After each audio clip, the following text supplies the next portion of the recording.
안녕하세요, 신작가입니다. 유명희 통상교섭본부장이 WTO 사무국장 선거에 입후보했습니다. 그로 인해서 일본이 발칵 뒤집혔습니다. 일본 정부는 절대적으로 한국을 막겠다라고 공식적으로 발표를 했습니다. 그러면서 하는 얘기가 우리는 아프리카 후보를 지지하겠다. 그러한 얘기를 했어요. 그런데 상식적으로 생각을 해보면 자기 나라 사람을 입후보하고 그 사람을 지지하고 나중에 로비를 하든지 말든지 그렇게 하면 좋을 텐데 자기네 나라에서는 후보를 못 내고 있습니다. 다들 잘 아시겠지만 일본은 이미 전부터 후보 내는 것을 포기한 상태입니다. 그 이유는 일본의 주요 강요 중에서 영어를 할 수 있는 사람이 없기 때문에, 이런 황당한 이유로. 요거에 대한 아사히 신문의 기사를 좀 살펴보도록 하겠습니다. 이 기사가 정말 의미심장한 그러한 내용들을 담고 있어요. 요 기사 읽어보고 그 다음에는 1920년대에 정말 커다란 사건이 있었습니다. 그 사건을 한번 살펴보고 일본인들이 왜 영어 공부를 안 하는지 이러한 부분에 대해서도 좀 살펴보고, 마지막에는 이 기사에 달린 일본인들의 반응을 살펴보도록 하겠습니다. 이 반응이 진짜 골 때립니다. 너무 웃겨서 마지막 그 반응 살펴보면서 마치도록 하겠습니다. 일본, 한국 후보를 경계, WTO 사무총장 선거, 관계 악화 영향 못 미친다 라고 말하지만 일본 정부는 WTO 차기 사무총장 선거에 자신의 후보를 내세우지 않았다. 유럽과 연계하여 국제적인 지명도가 높은 나이지리아 후보를 추천하는 방안이 유력하다.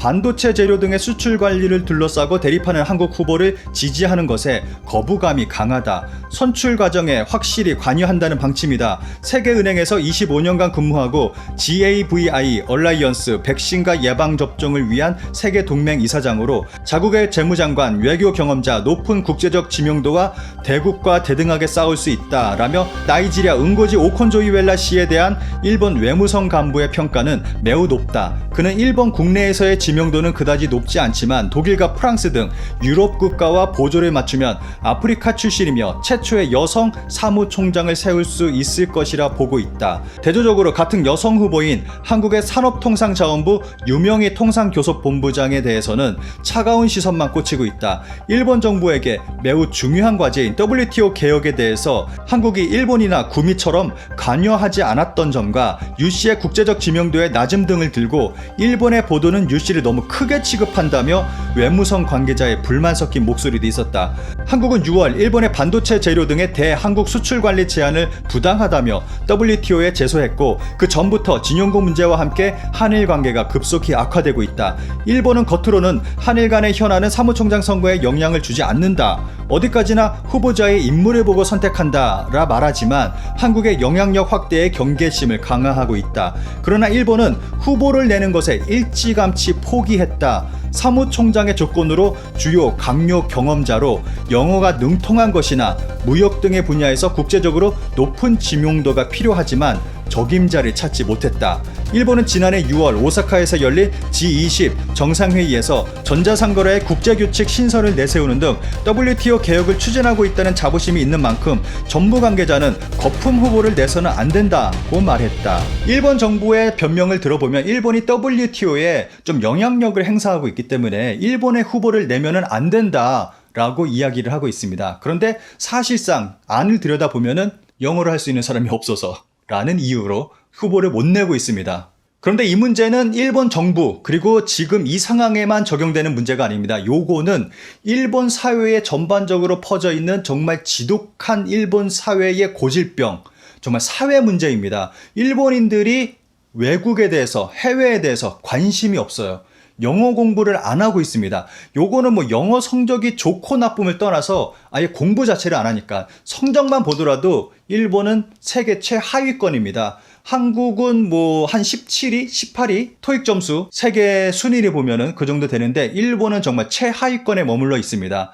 그런데 성적보다도 우선 좀 외국에 대해서 관심을 갖고 그리고 해외에도 나가보고 여러 가지 경험을 해야 되는데 일본인들은 해외 지사 파견 나가는 것도 싫어하고 해외로 출장 가는 것조차 싫어합니다. 그리고 해외여행하는 것조차도 일본인들은 좋아하지 않습니다. 일본인들 가운데서 여권을 가지고 있는 사람은 23%에 불과합니다. 그 말은 일본인 가운데서 해외에 나가본 적이 있는 사람은 전체 인구에서 23%밖에 안 된다는 말입니다. 각 나라의 해외여행 상황을 나타낸 그래프입니다. 한국을 볼까요? 한국은 90년대 후반부터 급격하게 올라가고 있습니다. 지금은 아마 한 50% 정도 될 거예요. 한국 급격하게 올라가고 있는 모습을 볼 수가 있습니다. 중국 볼까요? 빨간 선. 중국 역시 꾸준히 올라가는 걸 볼 수가 있습니다. 보통 이렇게 경제 성장을 하게 되면은 해외여행도 올라가게 되어 있습니다. 그리고 오스트레일리아. 도대체 오스트레일리아에는 무슨 일이 있었길래 이렇게 많이 급격하게 올라가는지 모르겠습니다. 일본 볼까요? 회색선. 일본은 몇십 년 동안 10% 초반대입니다. 올라가질 않아요. 해외여행을 하지 않습니다. 미국 같은 경우는 전 세계적으로 해외여행을 안 하는 나라로 유명한데 미국은 2010년 들어서면서 급격하게 올라가고 있습니다. 그런데 일본인들은 미국인보다 해외여행을 더 안 하고 있습니다. 해외여행조차 하지 않고 외국어도 공부하지 않고 이러한 토양 속에서 제대로 된 사람이 나올 수가 없죠. 제대로 된 인재가 일본에서 배출될 수가 없습니다. 그게 지금 이러한 현상으로 나타나고 있는 겁니다. 1920년에 굉장히 재미있는 기사가 난 적이 있습니다. 시내 보성고등학교 3학년생도 45명은 지난 7일 금요일부터 일제히 등교치 아니한다는데 그 내용을 들은즉 원래 그 학교의 3년급 영어교사는 일본인 전중용승 씨가 가르치는 터인데 학생 측에서 일본인은 원래 발음이 불량하여 그 발음대로 영어를 배워가지고는 도저히 세상에 나서서 활용을 할 수 없으니 다른 조선 사람으로 영어교사를 변경해 달라고 요구하였으나 학교 측에서는 말하기를 원래 어학의 발음 같은 것은 그 나라 사람이 아니면 진정한 발음을 할 수 없을 것은 정한 이치라 일본 사람이 가르치던지 조선 사람이 가르치던지 영미인과 같이 발음할 수 없는 것은 패치 못할 일이요. 또 정중용승으로 말하면 일본 제국대학 영문과를 졸업한 사람이라 영문에 대하여 상당한 소양이 있는 사람이라 지금 벼랑간 변경할 수 없다고 설득하였으나 학생들은 듣지 아니하고 전기와 같이 전부 등교치 않는다더라. 1920년 5월 12일자 기사입니다. 한마디로 말하면 일본인 교사 발음이 너무 구려서 학생들이 영어 교사 바꿔달라 했더니 학교에서 거부했습니다. 그랬더니 학생들이 등교를 거부했다는 그러한 뉴스입니다. 1920년도. 그러면 마지막으로 이 기사에 달린 일본인들의 반응을 좀 살펴보도록 하겠습니다. 반응이 어마어마합니다. 정말 재밌습니다. 만약 한국 여성 후보가 당선된다면 WTO는 무역 문제로 한일 간 다툼이 벌어졌을 때 공평 공정을 이룰 수 없을 것으로 생각되기 때문에 미국의 친중국적인 WHO를 탈퇴했듯이 일본도 WTO를 탈퇴해야 되겠죠. 가입해봤자 백해 무익하네요. 야, 이거는 니네 맨날 독도 문제 가지고 WTO 가자고 그렇게 얘기하는데 탈퇴하면 어떡하냐 니네들이. 생각 좀 해라 진짜. 원래 일본이 불만을 갖고 있는 것이 아니라 한국의 WTO 사무국장 이 후보가 불순한 동기라고밖에 생각되지 않기 때문이잖아. 지금까지 WTO에 들어와서 관여할 만한 행동도 취하지 않고 미중 무역 문제도 무시해버리고 자신들의 무역에 관해서만 난리입니다. 그런 나라에서 WTO 사무국장이라니 뭐가 하고 싶은 거야? 야, 니네들은 능력이 안 돼서 후보를 못 내고 있는데 진짜 현실 부정 오지고 지린다 진짜. 원래 공평해야만 하는 조직입니다. 거기에 일본을 눈엣 가시로 삼고 있는 나라에서 국장이 나오면 어떻게 될지는 명백합니다. 그래, 명백하지. 니네들은 진짜 엿대는 거야 그날에는. 전 유엔 사무총장이라고 하는 나쁜 사례도 있으니까 한국인이 사무국장이 된다면 WTO를 자국의 주장대로 움직일 것이 뻔하다. 절대 사무국장으로 하면 안 된다. 절대 평등하게 판단해주는 나라 사람이 돼야 한다. 얘네들은 진짜 지네 나라 중심으로 생각을 하고 있어요. 국제법을 지키지 않은 나라의 대표가 국제조직의 수장이 되면 좋을 리 없다. 일본인이 되느냐의 문제가 아니라 무슨 일이 있어도 저지해야 하는 것은 분명하다. 탈퇴하는 것이 가장 빠른 방법이겠지만 내 자신이 그것에 의해 지켜지는 부분도 있기 때문에 무시할 수도 없다. 뭐 자국이 최고가 되면 뭐든지 할 수 있다고 생각하고 입후보하는 이웃 나라는 정말 바보 같지만 야, 이거는 니네가 능력이 안 돼서 입후보 못하고 있는 거라니까 진짜.